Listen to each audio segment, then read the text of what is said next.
Assalamualaikum warahmatullahi wabarakatuh. Bapak Ibu sekalian yang saya hormati, diskusi ini mengambil tema sedekah dan spiritualitas dalam menghadapi COVID-19 agar tuntas. Kita berharap bahwa kita memahami spiritualitas yang menjadi intisari dari keberagamaan, bahkan mungkin lebih dari itu. Dan di sisi lain ada sedekah. Bagaimana konsep sedekah atau sedekah dalam bahasa Arab yang saya dengar itu bisa menghilangkan, menolong bahaya termasuk bala ya. Hari ini kita menghadirkan 4 narasumber. Yang pertama Prof. Yasin. Selamat pagi Prof. Yasin. Selamat pagi. Bagaimana kabar? Alhamdulillah Sehat? Sehat. Jangan pulang ke Blitar ya.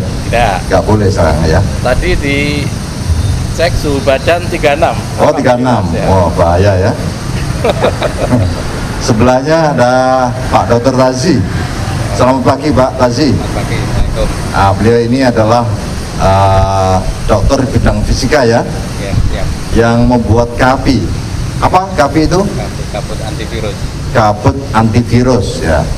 Sebelah kiri saya ini Pak Dr. Lutfi ya. Ini pemikir yang selama ini tidak muncul ya, karena gerakan profesor mungkin menulis yang luar biasa ini. Assalamualaikum. Waalaikumsalam. Sehat Pak Lutfi? Ya. Sebelah kirinya ada Pak Samsul Hadi. Ya. Beliau ini sebetulnya senior, adik kelas saya dulu, tapi belum profesor karena selalu ragu-ragu. Ya. Selamat pagi Pak Samsul. Selamat pagi. Ya, beliau ahli spiritual, disertasinya tentang spiritualisme ya. Nah, beliau banyak mengungkap masalah spiritualisme ini ya. Islam. Prof. Yasin, sebetulnya bagaimana sih konsep sedekah yang katanya bisa menghilangkan bala, menghilangkan wabak ya, dan lain sebagainya. Ini gimana konsepnya? Monggo silakan.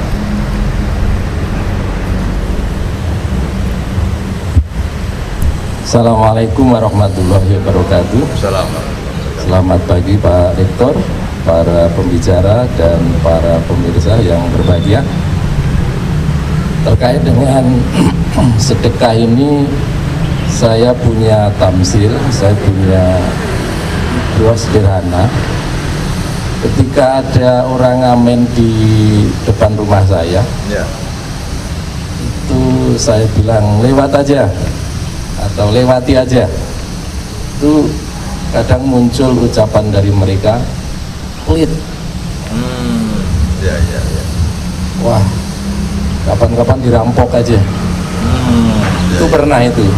Ya, ya. Kemudian suatu saat Itu kasus ke Prof. Yasin sendiri atau orang lain? itu di rumah saya. Oh, Karena iya. tiap hari itu kan banyak, kadang minta-minta, kadang amin, Ya, ya. kadang-kadang kita kasih, kadang-kadang juga nggak sempat, kita bilang lewati aja. Suatu saat ada ngamen, juga ada orang minta-minta, kita kasih ya 1.000, 2.000. Nah itu dari mereka doanya bagus-bagus. Wah, semoga rezekinya panjang, banyak, lancar, sehat Jadi dan sebagainya. karena sedekah 1.000 jadi profesor ya? Itu gambaran betapa sedekah itu dalam bentuknya yang kecil maupun besar itu memiliki efek penyelamatan tadi. Nah, dari doa atau dari ucapan, dari respon pengamen atau pengemis di rumah itu kan di situ menggambarkan Ya, ya. ternyata sedekah sekecil apapun langsung memunculkan doa-doa keselamatan. Begitu juga Ya, ya. tanpa memberi sedekah. 1.000 aja sudah didoakan luar biasa 1.000 aja ya. udah didoakan. Bagaimana dengan 1 juta misalnya? Nah, ini masih dalam realitas sosial. Ya, Belum kita ya. kaitkan dengan doktrin-doktrin normatif yang ada di dalam Al-Quran. Ya, ya. Itu udah jelas itu ya. 1 kali sedekah, 1 biji sedekah, 1 rupiah sedekah pasti dilipat gandakan 700 kali. Masya Jadi Allah. Allah itu maha menepati janji. Kalau sudah Allah berjanji, Maha murah juga ya. maha murah juga. Allah tidak, innallaha la yukhliful mi'ad. Allah tidak pernah ingkar janji. Kalau sudah berjanji mau melipat gandakan 700 kali, pasti. Pasti ya. Dan pelipat gandaannya kan tidak harus 1 juta digandakan 700 juta. Bisa jadi pelipat gandaannya itu ya dalam bentuk usul guru besarnya lancar. Mungkin anak-anaknya. Jadi ini mungkin pengalaman ya, lancar. pengalaman ya. Ya sedikit banyak kayaknya ada pengaruhnya juga ini Pak Rektor. Iya, iya. Jadi teman-teman yang mau profesor ya, tolong banyak sedekah segera profesor ya. Saya, ya, saya kira efeknya terasa itu. Belum kalau kita mendengarkan cerita Profesor Bunyamin itu ya, banyak calon guru besar yang usulnya agak seret, Ya. tapi begitu dia ingat belum pernah akikah, kemudian menyembelih akikah 2 ekor kambing, ada cerita lancar dan sebagainya. Saya Ya, kira realitas sosial sudah menunjukkan bukti bahwa itu real, ya, ya, ya. real sekali. Jadi ada kekuatan yang tersembunyi di balik sedekah yang itu sulit dibuktikan, diobservasi dengan panca indera, tetapi dampaknya itu terasa. Ya, ya. Dan dampaknya terasa itu apabila sudah berjalan sekian hari, sekian bulan. Ini kok proses ini, kok program ini lancar ya? Apa ada kaitannya dengan hal-hal yang positif yang pernah kita lakukan? Dan Iya, iya, iya, betul. Terima kasih Prof Yasin. Ini saya ke Pak Dr. Lutfi. Sebetulnya dari sisi akademiknya, saintifiknya, sesungguhnya konsep sedekah ini gimana sih? Apa bisa dinalarkan misalnya? Gimana sedekah ini bisa menolak bala, termasuk COVID-19 ya? Nah, gimana Pak Dr.? Baik, terima kasih Bapak Ibu sekalian, saya hormati para pemirsa. Ini entah kebetulan atau karena kecerdikan yang bikin tema Pak Rektor ini. Sodako, Saya kira Allah yang menentukan ya. ya, sodako dan spiritualitas ini saya kira bukan sebuah tema yang semata-mata dikaitkan dengan COVID ini. Ya. Saya melihat ada hubungan resiprokal antara sodako dengan spiritualitas. Ya, Ada hubungan timbal balik. Ya. Satu sisi sodako itu kalau dilakukan secara istiqomah, intens, itu bisa meningkatkan spiritualitas seseorang. Ya, ya. Di dalam kitab-kitab tradisi sufi itu banyak cerita-cerita, bahkan di hadis Nabi pun juga ada cerita tentang bagaimana sedekah itu bisa mengangkat derajat spiritualitas seseorang. Bahkan karena sedekah itu lalu Allah menetapkan seseorang itu menjadi walinya. Ada kisah Apa wali itu Pak Dr.? ya sebagai kekasih Allah. Oh ya. Ada kisah seorang raja Persia yang berkeagamaan Majusi. Dia sangat kaya tapi juga sangat jahat Pak Rektor. Ya, ya. Sampai-sampai dengan kejahatannya itu anaknya sendiri karena cantik itu mau dinikahi sendiri. Masya Nah, Allah. daripada dinikahi orang lain tak lebih baik tak nikahi sendiri. Nah, Sebetulnya rasional ya. iya, sebenarnya kalau secara manusiawi ada pertimbangan logis dan rasionalnya. Oh, memang laki-laki itu suka orang cantik ya. Tapi gini, poinnya bukan di situ Pak Rektor. Jadi Nabi itu sampai menitipkan salam kepada seseorang wali juga yang waktu itu tertidur di Masjidil Haram. Ya, ya. Lalu mimpi bertemu dengan Rasulullah dan Ya. Rasulullah menitip salam kepada sang wali ini agar menyampaikan salamnya pada Raja Majusi itu. Ya. Nah, ya. ternyata apa yang menjadi perhatian Rasulullah saat itu?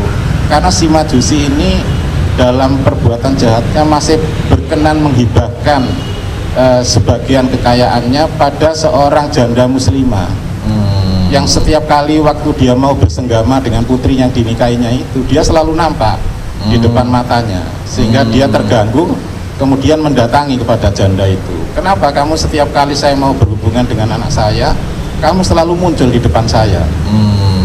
Dia bilang saya ini seorang janda dengan anak kecil yang banyak dan mereka kelaparan. Ya, ya. Saya kalau mau minta bantuan kepada Anda, saya ragu karena saya ini muslimah sementara Anda majusi. Ya, ya, ya. Nah, oh gitu masalahnya, sehingga kamu nggak mau datang ke saya. Akhirnya sang raja ini, ya sudah kamu tinggal di rumah saja, saya yang datang ke rumahmu.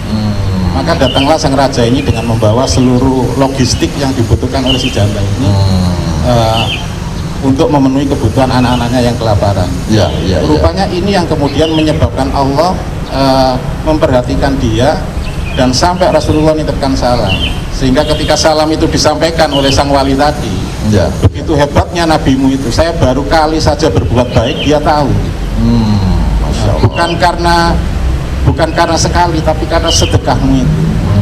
Nah, para ulama-ulama sufi itu semuanya sepakat bahwa tidak ada amal yang lebih bisa mendekatkan seseorang itu kepada Tuhannya selain sedekah.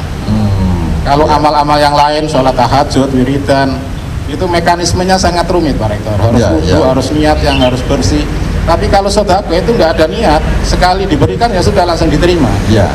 Nah, sehingga sedekah ini hampir seluruh ulama sufi itu sepakat, ini jalan yang paling singkat, Ya. yang paling efektif mengantarkan seorang hamba itu kepada Tuhannya. Masya Allah. Bahkan sedekah terhadap binatang pun kalau kita lihat cerita di hadis Nabi Sahih ini, insya Allah, Ya. dan ini sudah sangat masyhur.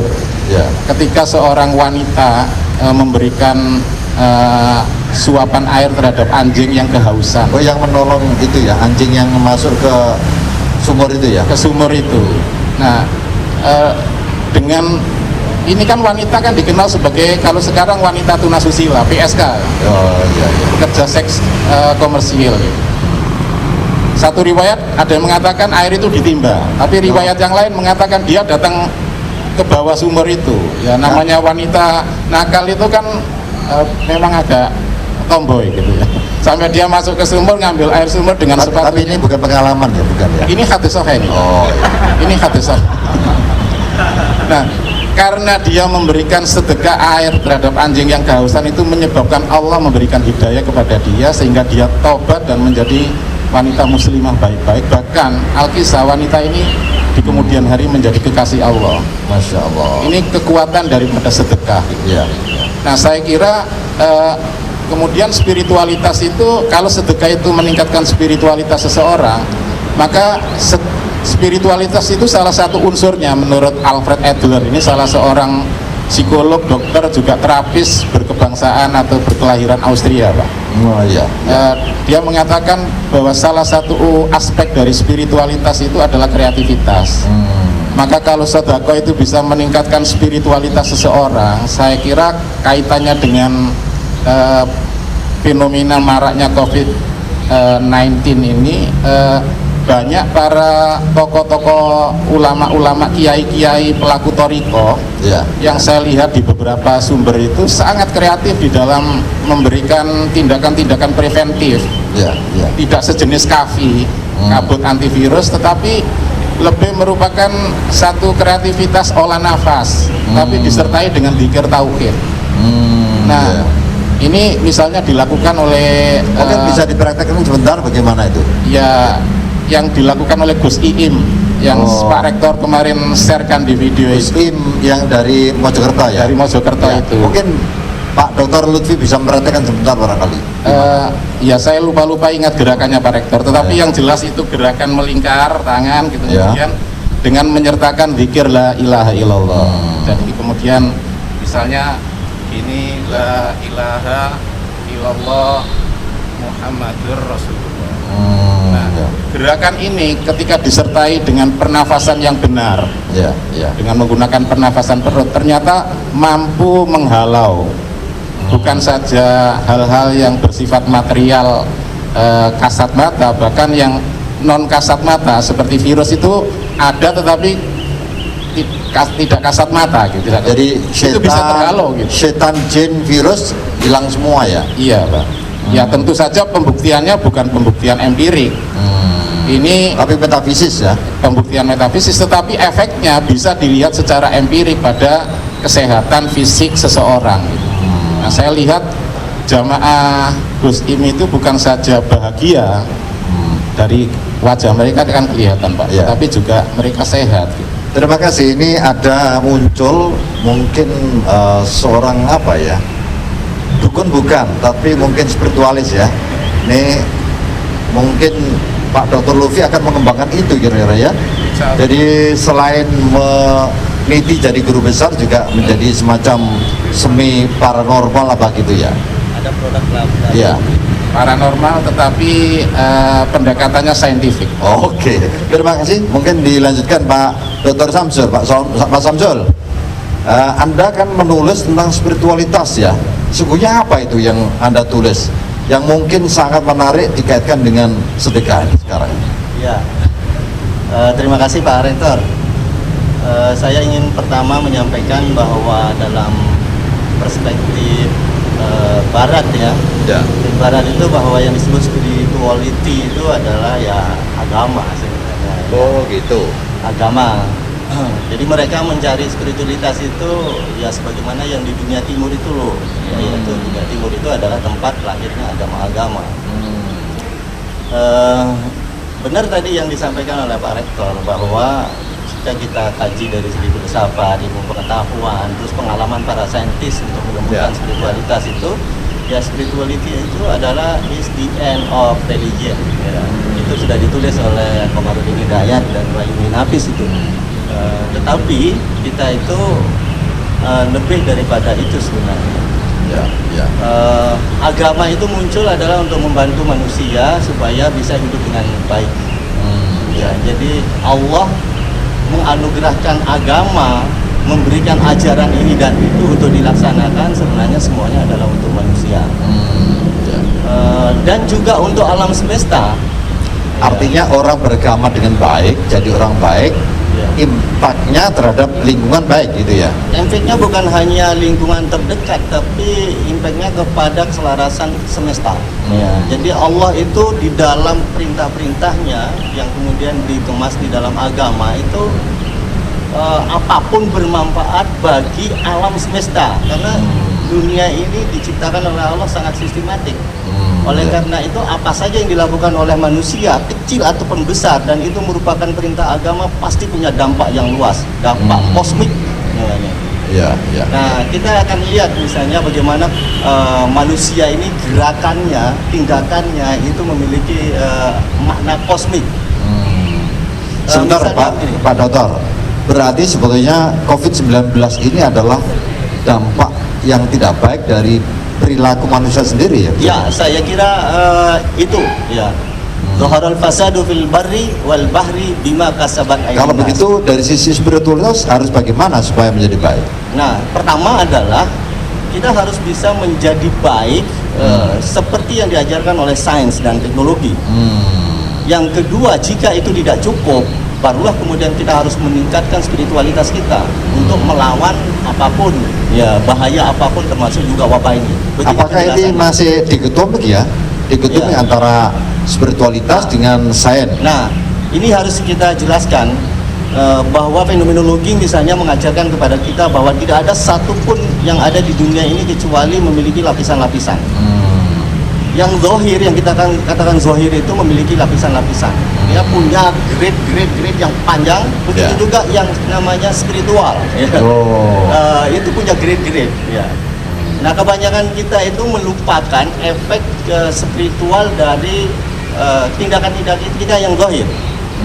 Tadi misalnya kalau mau melanjutkan apa yang disampaikan oleh Pak Lutfi, itu di dalam hadis Nabi yang boleh jadi terkesan itu tidak ilmiah, tapi itu secara spiritual sangat eksis, dalam arti itu yang terjadi. Misalnya man bana baitan fil ardi banallah baitan fil jannah. Itu bagi kita bullshit itu. Tetapi bagi orang yang memiliki mata spiritual yang cerdas, dia akan benar-benar melihat ketika kita memberi uang kepada si miskin, ketika kita membangunkan rumah misalnya untuk miskin, itu dengan otomatis berakibat pada Artinya bukan hanya bangun masjid kan? Yang saya dengar biasanya man bana masjidan. Ya. Ini juga baitan ya, baitan dalil fuqara misalnya ya. segala amal kebaikan itu ada imbalannya di sana. Jadi kalau kita memberi kambing melalui apa itu tadi yang disampaikan oleh Prof. Yasin itu, Ya. katakanlah akikoh, kemudian juga korban, itu kita memiliki cadangan kambing di sana, Pak. Oh, Yang itu bisa ya. kita eksekusi nanti. Dan kambingnya semakin besar di sana ya. Nah, semakin besar. Iya. Tidak ada yang sia-sia di dalam kehidupan ini. Nah, kenapa kemudian kita perlu menjadi orang baik? Ya, kalau salah satu analisisnya adalah ya, ketika kita melakukan kebaikan, itu sel-sel tubuh kita ya itu ikut menyelaraskan diri. Dan itu yang saya sebut hasil penelitian Masaru Emoto di dalam bukunya The Sacred Life of Water yang kemudian dikembangkan lagi The Miracle of Water. Ya, itu kita misalnya melakukan kebaikan, itu seluruh sel dalam tubuh kita itu menjadi baik. Makanya kemudian para ulama kita, nggak tahu juga kemudian itu hadis Nabi, kita disuruh untuk kumpul bersama orang-orang yang soleh, ya supaya fisik kita juga soleh, perbuatan kita juga soleh, dan itu artinya apa? Berpengaruh kepada pikiran. Jadi kalau orang yang pikirannya kotor, boleh jadi dibangun oleh tindakan-tindakannya yang salah. Ya, mesti berefek sana ya, kepada spiritualitas. Nah, spirit ini Pak, yaitu bertingkat-tingkat. Kalau kita buka buku filsafat yang itu Pak Lutfi, Pak Barizi itu tekuni, itu ada yang namanya ruh, ada yang namanya qalb, ada yang namanya nafs ya, ada yang juga memiliki yang dibalik qalbu itu ada fuad, dibalik fuad itu ada alut dan seterusnya itu. Itu adalah bagian-bagian yang dalam. Jadi spiritualitas itu bisa disebut dia adalah unsur dalam yang itu mulai dari dalam pertama yang paling dekat dengan dunia zahir sampai dalam yang terakhir. Tapi spiritualitas itu juga bisa dianggap yang tertinggi. Ya biasanya kita sebut sebagai higher realities. Yang tertinggi dari yang tinggi itu adalah ya Tuhan. Realitas tertinggi ya. Nah, ini bisa kita sebut sebagai perspektif filsafat yang tadi itu adalah perspektif tasawuf. Tapi praktik di kalangan orang alim, ya ulama-ulama kita jarang yang kemudian membeda-bedakan itu. Oh ini jalur filsafat, ini adalah jalur. Dua-duanya dilaksanakan pada saat yang bersamaan. Berarti itu integrasi ya? Integrasi, dua-duanya dilaksanakan secara bersamaan. Jadi kalau misalnya mendekat kepada Tuhan, ya dia juga naik, dia juga masuk, ya sampai ke yang terdalam. Kalau yang perspektif tasawuf itu yang terdalam itu kan ada di yang namanya asir, yang di dalamnya adalah sirul asror. Itu yang terdalam. Dan kita itu maunya itu adalah dengan ulul albab itu sampai ke sana kecerdasan kita. Tapi seringkali ilmu kita, logika kita, akal kita hanya sampai kepada spiritualitas yang terendah dari yang sampai yang tertinggi atau yang paling dekat dengan dunia zahir kita tidak masuk ke dalamnya. Berarti sesungguhnya jargon kita ke dalam spiritual itu arahnya ke sana ya Pak Samsul? Kedalaman spiritual itu dalam sampai menembus sirul asror. Dan ketika orang begitu sampai di sana, itu biasanya ya kalau pelaku-pelaku suluk itu dia sudah tidak mau lagi menjelaskan kayak saya ini. Ya sudahlah biarkan ya itu biar manusia biar belajar sendiri lah bagaimana sampai ke sini. Biasanya begitu Pak. Begitu juga filosof itu kalau sudah sampai di tinggi itu tidak mau turun. Ya. Apalagi melihat istrinya, anaknya ya biarin saja dia belajar hidup. Ya supaya dia nanti naik sendiri. Ya, begitu kalau begitu gini Pak Samsul, ini praktiknya bagaimana atau apa yang harus dilakukan oleh UIN agar seluruh warga UIN ini punya kedalaman spiritual itu ya seperti yang Pak Samsul katakan itu gimana ini? Ya yang paling rendah itu adalah ya kita berusaha secara formal itu menjadi orang baik dan mengajak orang di sekeliling kita menjadi baik. Pak Rektor misalnya ya itu dengan katakanlah dalam tanda petik kekuasaannya karena tidak pakai kekuasaan di sini ya, itu mengatur agar warga kampus ini lebih banyak melakukan kebaikan daripada kejahatan. Ya, termasuk kalau kebaikan itu sering sedekah ya. Ya sering sedekah. Nah, ya, dipotong 2,5% itu ya. Ya, loh, itu tidak ada persoalan dengan 2,5%. Ya, atau yang mungkin lebih ya? Kan ada. Mungkin lebih ya? Ya, lebih bisa Pak, karena kita juga di luar itu tidak hanya 2,5% itu kan kita ngasih orang banyak itu ya. Ya tapi nggak sampai 100% ya? Ya kalau 100%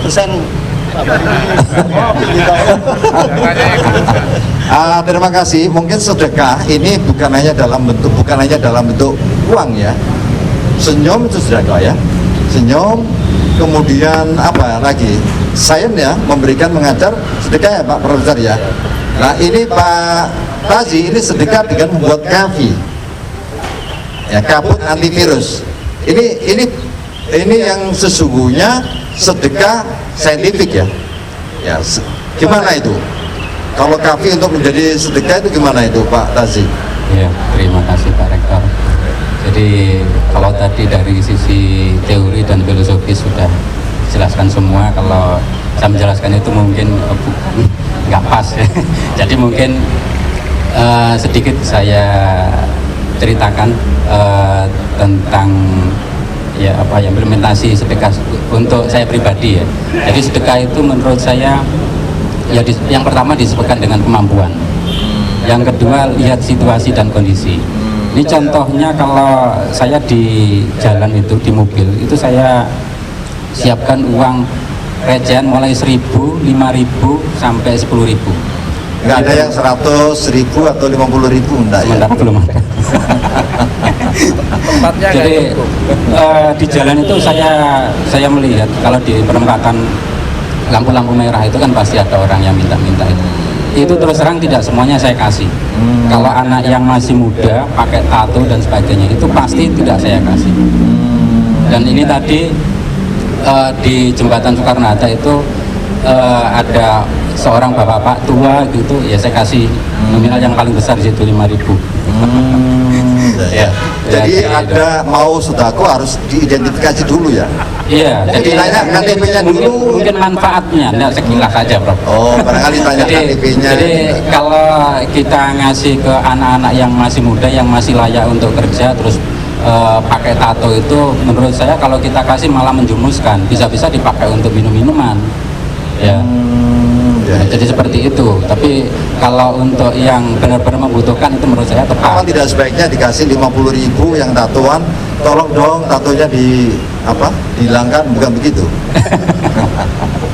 Ya, di samping kita sedekah berupa uang seperti itu, kita sebenarnya bisa bersedekah dalam bentuk yang lain, macam-macam bentuknya. Tapi kalau orang saintek ya biasanya dengan ilmunya untuk hasil-hasil karyanya itu disedekahkan dalam bentuk jurnal ataupun dalam bentuk tutorial dan sebagainya. Jadi saya contohkan ini kafi. Kafi ini sebenarnya kalau saya ingin jadi pengusaha, insya Allah dalam waktu 1 bulan ini saya bisa meraup keuntungan sekitar 200 jutaan saya. Masya Allah. Tapi itu tidak saya lakukan ya. Jadi kafe ini bisa kita buat dengan mudah dan sudah saya buatkan tutorialnya ya. Tutorial ini sudah saya share kemana-mana. Semua perguruan tinggi terutama PTKN ini sudah tahu semua dan sama bisa membuat. Bapak Ibu sekalian yang saya hormati, kafe ini yang mengkreasi adalah Pak Dr. Tazi, dan kita dari UIN Maulana Malik Ibrahim tidak memperjualbelikan, Ya. tetapi ini semuanya untuk pengabdian kepada masyarakat. Ya. Bahkan kami dari UIN Maulana Malik Ibrahim, dari Pak Tazi dari Fakultas Saintek ini siap untuk memandu. Jadi kalau misalnya di masyarakat ada yang memperjualbelikan kafe itu salah ya, karena dari kreatornya sendiri memang mengatakan ini tidak diperjualbelikan. Meskipun sesungguhnya kalau diperjualbelikan itu sangat untung ya. Jadi ini sebetulnya sama dengan Pak Tazi sedekah 200 juta ya, ribu ya. Ini Pak Samsul berapa kali lipat nanti di sana ya? 700 kali 700 ya. Ya silakan Pak Tazi. Ya, sebenarnya banyak dari pengusaha itu sudah telepon ke saya dan itu semuanya saya tolak. Ada yang pesan 70 ya, itu real dari Wonogiri, yaitu pesan 70 bilik ya, tapi itu jelas pasti akan diperjualbelikan. Sudah saya jawab bahwa ini yang kita berikan adalah untuk masjid-masjid sementara ini. Ya. Terus begini, ada cerita menarik setelah ini saya share kemana-mana. Saya punya teman SMP SMA ya, dia kerjanya serabutan dan terakhir itu menjadi supir taksi. Ya. Kemarin saya mendapat kiriman WA supir taksi yang ya keluhannya seperti itu sampai menangis. Itu juga dibuktikan dengan teman saya, nelpon ke saya, bahkan berdiskusi ini kenapa kampus-kampus kok setuju kondisi di lockdown atau mungkin tidak boleh keluar dan sebagainya. Itu berdebat dengan saya. Akhirnya saya kasih penjelasan. Terus dia mengeluh masalah ekonominya. Iya. Nah, saya kalau mengeluh dengan ekonomi yang dibutuhkan itu berapa, ternyata cukup besar, saya tidak bisa memberikan. Akhirnya hari Jumat kemarin saya coba ke Malang. Saya kasih ide untuk peluang pekerjaan. Ya. Akhirnya dia ke Malang, ya bensin saya kasih 100.000. Sini makan juga saya tanggung begitu, dan foto di sini saya jelaskan proses pembuatan kafe ini.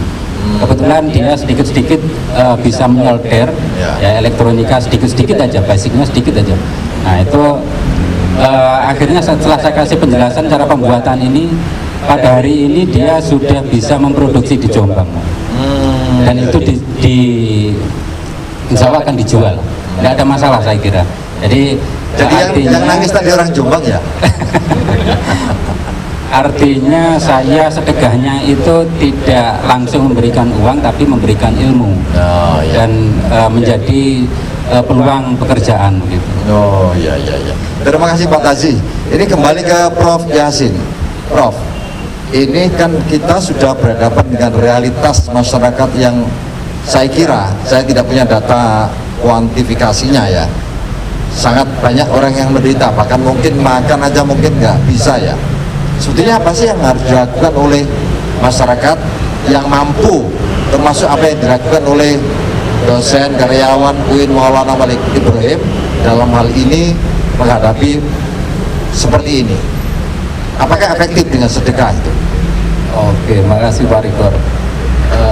Melanjutkan yang disampaikan Pak Tazi tadi itu, saya kira ini bukan sebatas inovasi ya, tapi juga sedekah. Hanya saja di era modern ini hidup dengan keikhlasan itu tidak cukup. Jadi tidak harus ikhlas ya? Ikhlas harus, tapi tidak cukup. Tidak cukup. Ya, harus disertai dengan ini dalam pandangan saya itu penegakan hukum ya. Misalnya kayak kafi itu menurut saya perlu didaftarkan dipatenkan itu ya. Jangan sampai nanti suatu saat produknya melimpah, spesifikasinya sama, kemudian dikasih merek lain. Nah itu meskipun kita ikhlas, tapi kita kehilangan momentum untuk pengabdian. Sebab kalau itu diatasnamakan UIN misalnya, saya kira sedekah UIN bukan hanya dalam konteks keikhlasan, tapi juga sosialisasi UIN juga ikut kemana-mana seiring dengan menyebarnya produk-produk itu ya. Nah kemudian sedekah di era sekarang memang berkembang. Kebutuhan orang berkembang, nggak mungkin kita sedekah dengan satu jenis barang saja. Apa yang disampaikan Pak Tazi tadi betul-betul sedekah kontekstual itu ya. Orang perlu kafi, kita sedekah kafi. Orang perlu ilmu, kita sedekah ilmu. Orang perlu uang, kita sedekah uang. Tapi ini maksud saya gini Bro, ini konteks yang sekarang kita kan menghadapi problem COVID-19 yang saya kira kita tahu semua, banyak orang yang kemudian tidak punya mata pencarian ya. Tadi kalau yang ditanggung oleh Pak Tazi kan hanya satu orang, mungkin yang lain-lain bagaimana? Apa yang bisa dilakukan? Ini kaitannya juga dengan takdir ya. Orang selama ini membagi takdir itu ada takdir mubrom, takdir mu'alak. Artinya yang melarang dia biarkan aja karena itu takdir begitu. Ya gini, semua kita anggap sebagai takdir mu'alak. Jadi takdir itu bisa diperbaiki. Kalau kita mengatakan takdir itu adalah takdir mubrom ya, semuanya tidak bisa dirubah, sudah tercatat di Lauh Mahfuz, maka ini akan membuat setiap orang tidak kreatif. Jadi takdir yang selama ini dipahami mubrom, mutlak nggak bisa dirubah, itu digeser ke yang level kedua tadi, takdir mu'alak, bahwa kematian, rezeki, kemakmuran, mafsadat itu bisa diupayakan. Kalau orang tidak mau bergerak ke sana, pasti pilihan takdirnya akan dapat yang terjelek. Termasuk supir taksi dan seluruh pekerja informal yang pendapatannya harian itu ya. Dia harus merubah setir. Jangan sampai sudah jelas taksi nggak dapat konsumen, dia bertahan di situ. Berarti ini tidak kontekstual, dan untuk merubah ke sana memang perlu pendampingan tadi. Supir yang tidak menemukan orang seperti Pak Tazi tadi kan akan kehilangan, harus berbuat apa. Tapi begitu ada pendampingan, ini baru seorang Pak Tazi. Belum kalau Prof Samsul, Prof Lutfi juga ikut seperti Pak Tazi tadi melakukan pendampingan. Kalau Prof Yasin sendiri? Saya di Pajak juga ada itu. Saya kira Pak Rektor juga sudah bagus ya turun tangan semua ini. Perlu pendampingan.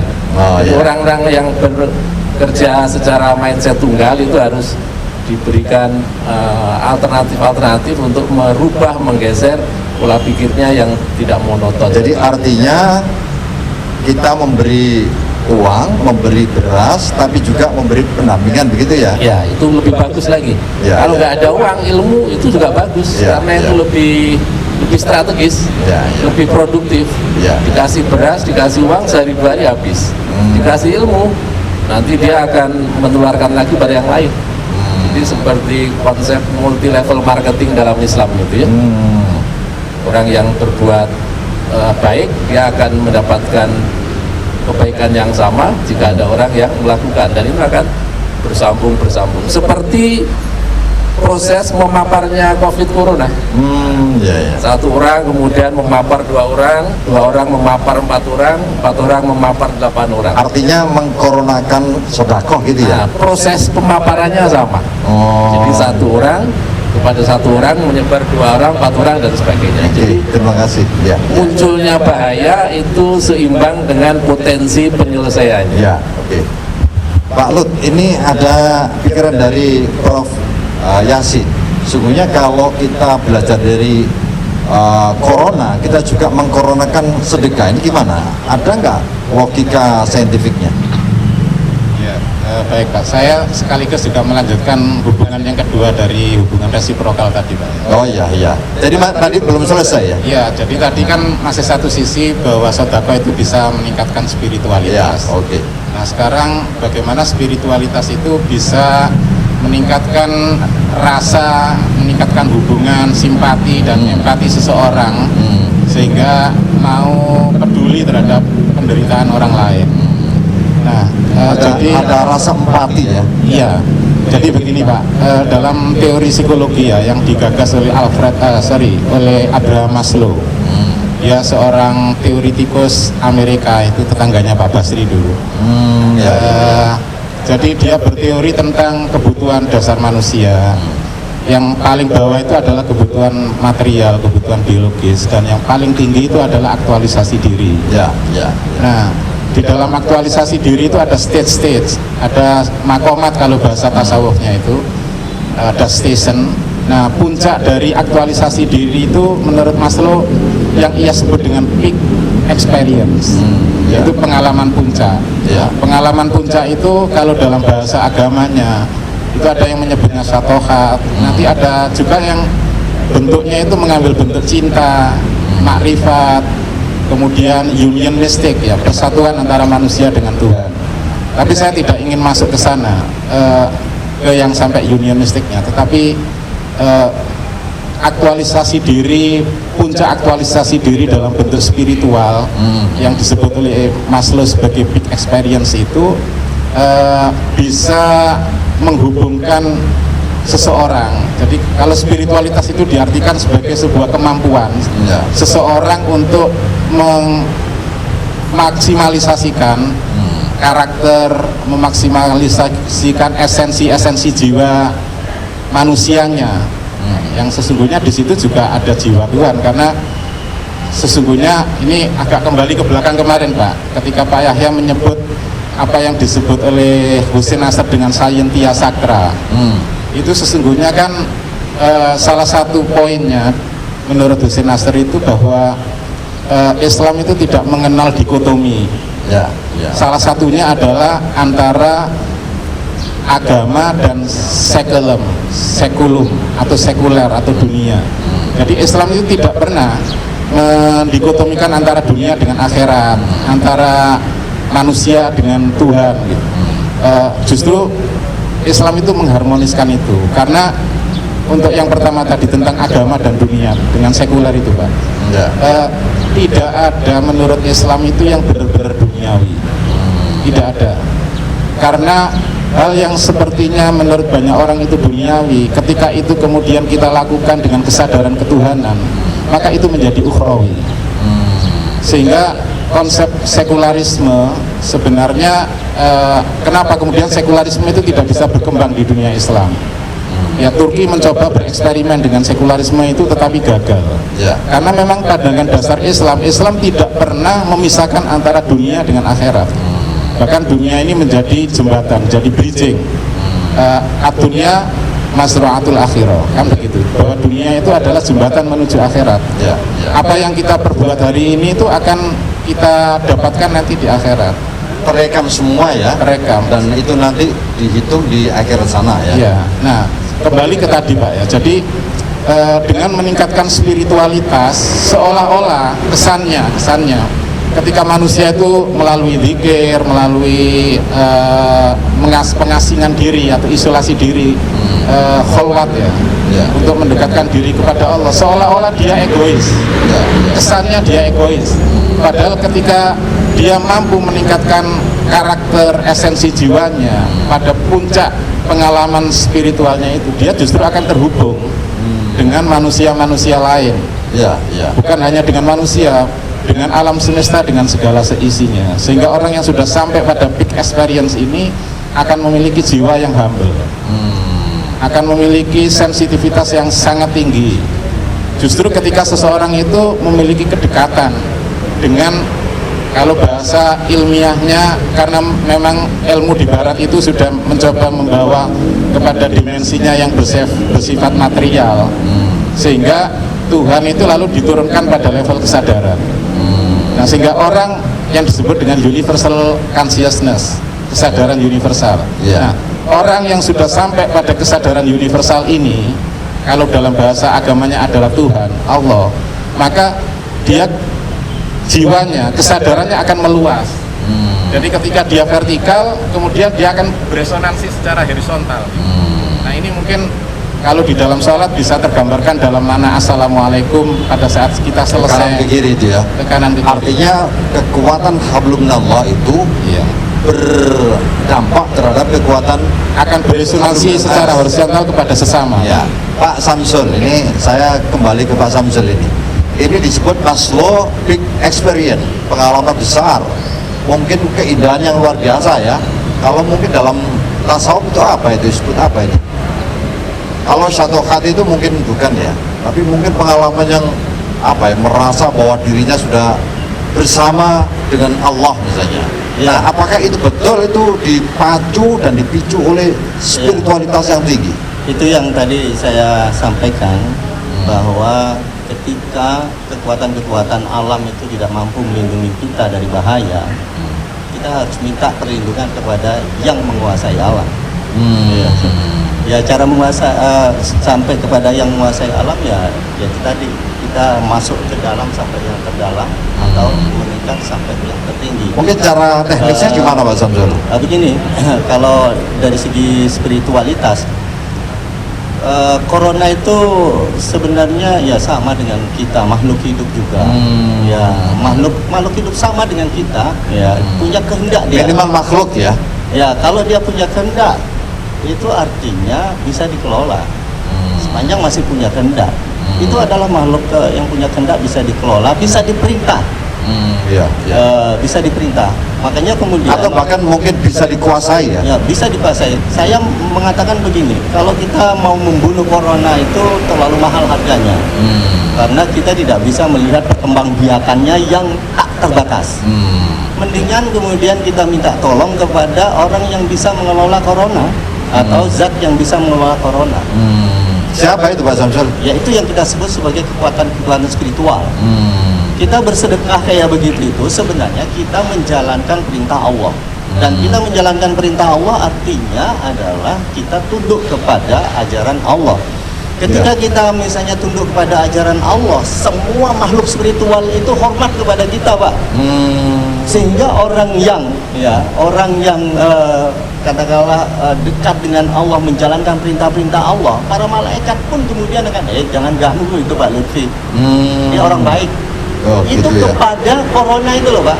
Oh Ya, jangan juga coba-coba mengganggu atau mendekati Pak Rektor, jangan, dia orang baik. Itu bisa dikelola. Ya.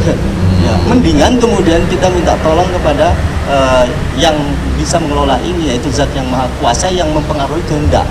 Tetapi sayangnya kita ini lagi-lagi cara penyelesaian masalahnya salah. Melarang azan, padahal suara azan itu sampai kemana dia menembus itu menyelaraskan dunia. Ya. Ngaji itu juga sampai kemanapun dia terdengar ngaji itu menyelaraskan dunia. Termasuk diskusi ini juga ya? Iya, ya. Jadi kita Ini menyelaraskan juga ya? Kita melakukan kebaikan di sini ini juga revitalisasi sel-sel kita yang tadinya sakit menjadi sehat. Dan itu artinya juga corona, waduh itu berat itu kalau kita mau ganggu, ya. Apalagi kalau itu ada ahli spiritual itu bahaya gitu ya. Jadi malaikat ini kan begini, ada yang namanya malaikatul muqarrabun, ada yang namanya malaikatul muwakkilun. Malaikat muqarrabun itu ya malaikat yang tugasnya adalah hanya memuji Allah. Itu kalau dalam bahasanya Pak Harun, itu akal pertama sampai kemudian akal ke-10, yaitu malaikat Jibril. Ya. Nah, di alam semesta ini ada banyak sekali anak buahnya malaikat Jibril yang menjaga kita masing-masing ini loh. Banyak yang jaga. Nah, kalau malaikat Jibril bilang, corona jangan dekat-dekati itu warga UIN itu, tidak boleh ada orang yang itu, selesai masalah, Pak. Ini dari segi spiritual, dan itu bagi orang yang cerdas spiritualitasnya dapat melihat dengan jelas hubungan antara corona dengan Tepuk tangan ya ini ya. ini maksud saya adalah kecerdasan spiritual itu harus kita asah sampai kemudian kita bisa melihat realitas spiritual yang tinggi seperti itu. Ya, saya kira luar biasa ini Pak Samsul, tepuk tangan ya. Makanya saya dengar ada orang-orang ya, saya nggak tahu, mungkin Sufi juga yang selalu mengucapkan ya amanal khaifin aminna mina mimana khof ya amanal khaifin najina mimana khof ya amanal Ya amanal amin aminin. salimna mina mimana khof. Mungkin Pak Lutfi hafal ya. Ayo kita sama-sama coba. Dipimpin Pak Lutfi. Ya. Mudah-mudahan masih ingat. Ya amanal khaifin najina mimana khof ya amanal khaifin salimna mimana khof ya amin ya amanal khaifin najina mimana khof. Ya, mari kira sama-sama. Ayo Pak Lutfi, jadi jangan hanya bicara tentang saintifik ya, harus bisa mimpin seperti itu juga. Mulainya bukan dari situ Pak, kalau Ya. ini kan bagian dari syairnya Ratibul Haddad. Oh iya, Iya. terserah lah, yang paling penting ini yang terakhir ya. Itu ada harinya itu. Ya, mari Pak Lutfi. Baik. Bapak Ibu sekalian yang saya hormati, ini saran dari Pak Dr. Samsul. Sungguhnya corona itu bisa dikelola, dikuasai dengan memohon kepada yang menguasai Pak Samsul ya. Kita menggunakan media yang biasa dibaca di Ratibul Haddad ya. Ini seorang sufi baru ya, Sufi ya. Nah, ini kita uji supaya bisa enggak ini mimpin ini. Nah, silakan Pak Lutfi. Baik, Bapak Ibu sekalian, mari mengakhiri dialog ringan kita di pagi hari ini. Kita sama-sama membaca ujung dari syair di dalam Ratibul Haddad yang kita mulai dengan bacaan berikut. Ya alimas sirri minna la tahtik sitra anna. Mari. Ya alimas sirri minna la tahtik sitra anna wa afina wa'fu anna wa kun lana haitsu kunna. Amin. Amin. Ya arhamar rahimin, ya arhamar rahimin, ya arhamar rahimin, farris 'alal muslimin. Amin. Ya amanal khaifin, aminna mimma nakhaf. Ya amanal khaifin, najjina mimma nakhaf. ya amanal khaifin sallimna mimma nakhaf ya latifan lam yazal ultuf bina fima nazal Amin. innaka latifun lam tazal ultuf bina wal muslimin ya latifan bi khalqihi ya aliman bi khalqihi ya khabiran bi khalqihi ultuf bina ya latif ya alim ya khabir ya Allah lana bis sa'adah ya Allah lana bis sa'adah Amin. ya Allah lana bis sa'adah wal khatimah bis syahadah wa sallallahu ala sayyidina Muhammadin wa ala alihi wa sahbihi wa baraka wa sallam walhamdulillahi rabbil alamin. Amin ya rabbal alamin. Bapak Ibu sekalian saya hormati, inilah satu kepedulian UIN Maulana Malik Ibrahim terhadap kasus COVID-19, dan ini dikati kita mencoba menghubungkan antara sedekah, sodako, dan spiritualitas. Ternyata menurut empat dari empat narasumber ini bisa disimpulkan bahwa sedekah dalam menghadapi COVID-19 ini sangat efektif, dan itu tergantung kepada Allah SWT. Oleh karena itu kita semua diharapkan terus berdoa kepadanya agar COVID-19 ini diakhiri, bukan hanya di Indonesia tapi di seluruh dunia. Saya akhiri, Assalamualaikum warahmatullahi wabarakatuh.